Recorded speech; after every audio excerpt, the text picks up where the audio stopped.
नमस्ते जी। जियां कि तुस जानते हो कि अस डुग्गर डोगरी ते डोगरें गी लेइयै किश ना किश तुं'दे तक्कर पजांदे रौह्ने आं ते अज्ज अस फिर तुसें गी प्हाड़ें दी सैर करागे ते अस हून पुज्जी गे आं डोगरा हट च।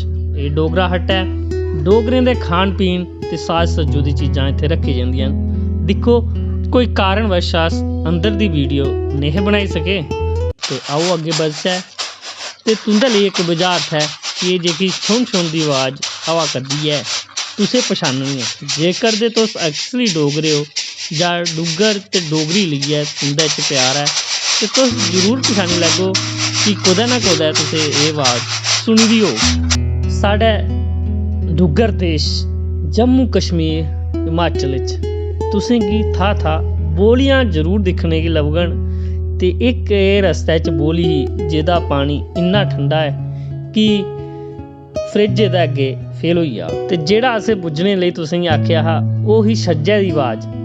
डोगरें दा कोई बी कारज होऐ धाम धूनी होऐ ते सगन लैने लेई सज्ज बड़ा जरूरी होंदा है ते अस पुज्जी चुके आं पौनी जगशाला च जित्थे तिरंगा झंडा फर करदा झुला करदा है।